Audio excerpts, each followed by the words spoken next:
Hey everybody, I'm doing a live video this evening. I ended up working just a little bit late tonight, and so and I try to do these in the morning, but the morning got away from me. So I thought I'd come on and do one real quick before I go home. Talk about visitation, or also access, possession.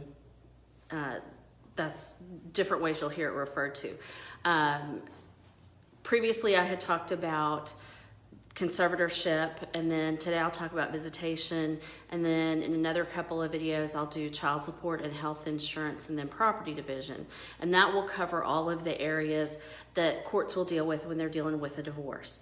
So on the visitation or possession, there's kind of a starting point. Now obviously any court can order anything that's different if they believe it's in the best interest of the child. But the starting point, when you have the child living primarily with one parent and then the other parent is having possession time, the starting point is going to be the standard visitation order that's in the Texas Family Code. What that is first, third, and fifth weekends from Friday at 6 to Sunday at 6, Thursday from 6 to 8 during the school year, every other spring break, Mother's Day, mother's always going to get Mother's Day, father's always going to get Father's Day. There's usually 30 days during the summer for father, and then also mother gets to designate some time during the summer so that she could take the child. And I want to be clear, I realize I'm saying mother, I'm assuming that mother is primary. That's not always the case. Unfortunately, it's the default habit that we get into. So I recognize that there are fathers that are primary in their case, and therefore the mother's having possession. So whoever has the child living with them, they can designate a 2-week period or take away one of the weekends during the summer so that they get an extended period. And then whoever doesn't have the child living with them, they get 30 days during the summer. Then you get Thanksgiving and Christmas. And so the way Thanksgiving and Christmas work, it's from the day school gets out for Thanksgiving until the Sunday following Thanksgiving. Now, in a few 3, 4, 5 years ago, kids would get out on Wednesday, Tuesday afternoon or Wednesday afternoon through the following Sunday after Thanksgiving. In the last probably 3 or 4 years, there's been a move to have the whole week off. I believe that I've started to see it switch back the other way. I'm not 100% certain on that. You would check your local school calendar. But there may possibly be a swing back the other way on that. So whoever gets the child on Thanksgiving, the other parent gets the child on Christmas. So it's going to be the day school gets out for Christmas until noon on December 28th. And then noon on December 28th, they switch over to the other parent until the day before school goes back into session for the spring semester. So again, these are all the standard times, and it can be changed. Just as an example, I had a case where the child's birthday actually fell on December 28th when that switch would have happened. Normally it's at noon. Now there's also another provision that says that whichever parent doesn't have the child with them is usually going to get from 6 to 8 on the child's birthday so that they can take them to dinner, have their own little celebration. Well, in that particular case, because the child's birthday was December 28th, the exchange was always going to be December 28th.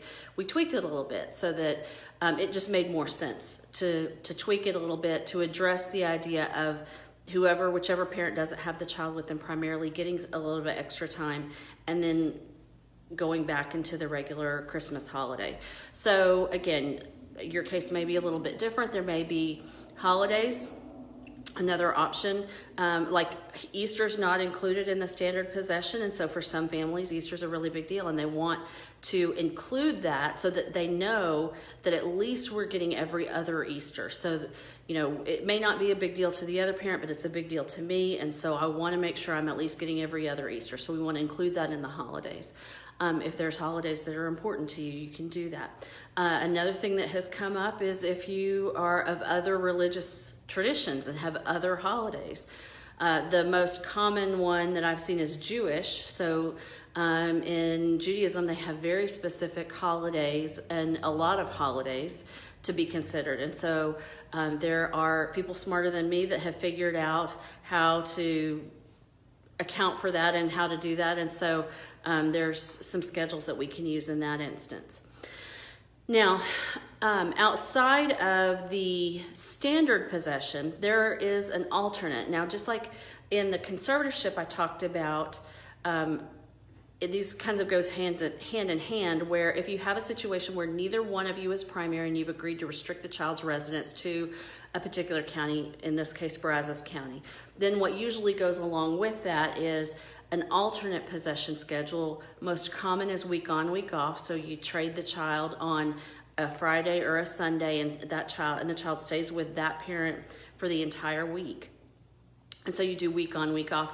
A lot of times with week on, week off, you still do the major holidays. So you still do spring break, Mother's Day, Father's Day, set up a provision for some extended time during the summer, and then Thanksgiving and Christmas. So you set up all those holidays so that you're still flip-flopping holidays. Out of fairness that one parent, because of, let's say possibly every other week, there's a chance that it could fall that one parent gets 3 Christmases in a row, and you don't want that to happen. And so you set up the holidays with that. So those are the 2 most common ways that you'll see possession and access. Hopefully this information is helpful, and as usual, if you have a particular question, then feel free to type it in, and I'll do my best to answer it. Sorry, I'm getting distracted because I'm seeing people pop up a notification, so I try to focus and make sure that I am answering any questions that you have. So feel free to type in any questions, and I'll answer them in the next video. And then as always, if you have a particular situation, you probably need to talk to an attorney to address your particular situation. If you need to set up a consultation, you can call my office and do that, or you can message me here on Facebook. You also, if you want to get notice of these videos when I go live, make sure you like my page and you'll get notice whenever my videos go live. So anyway, thanks for watching, and I hope you have a great first Monday after the time change, and hopefully it wasn't too bad for you. Thanks. Bye.